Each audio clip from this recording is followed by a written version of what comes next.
அக்கா அது பில் பண்ணுங்க. 10 ரூபாங்கண்ணா. ஒரு பிஸ்கெட் போதுமாங்கண்ணா? ஒரு பிஸ்கெட்டே போதும்க்கா. காலைல எழுந்துச்சு டீயோட சேர்த்து இந்த பிஸ்கெட் சாப்பிடாம என் பையன் ஸ்கூலுக்கே போக மாட்டேங்கிறாங்க. ரொம்ப அடம் பண்றான். நான் டீ சாப்பிடுறதே தப்பு, இதுல பிஸ்கெட்டையும் சேர்த்து உங்க குழந்தைங்களுக்கு குடுக்குறீங்களா நீங்க? நான் டீ, காஃபி, பிஸ்கெட் இதெல்லாம் குழந்தைங்க சாப்பிடுறது இல்லாம பெரியவங்களும் இப்பெல்லாம் அதிகமா சாப்பிடுறாங்கண்ணா. அதனால என்னென்ன ப்ராப்ளம் வருங்கிறத நான் சொல்லட்டுமா?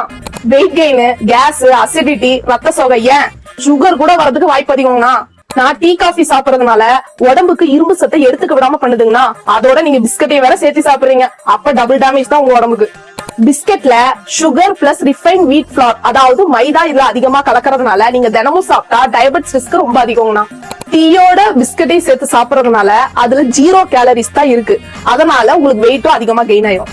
அதுவும் இல்லாம மைதா, ரிஃபைன் பாம் ஆயில் இதுல ஆட் பண்ணி இருக்கிறதுனால கேஸ், அசிடிட்டி, டைஜஷன் ப்ராப்ளம் எல்லாமே வருங்கண்ணா.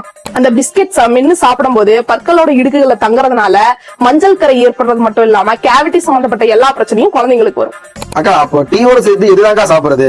டீயோட வறுத்த கடல, சுண்டல், வீட்லயே செய்யற ராகி ஓட்ஸ் பிஸ்கெட், பழங்கள் இதெல்லாம் நீங்க வந்து சாப்பிடலாங்கண்ணா.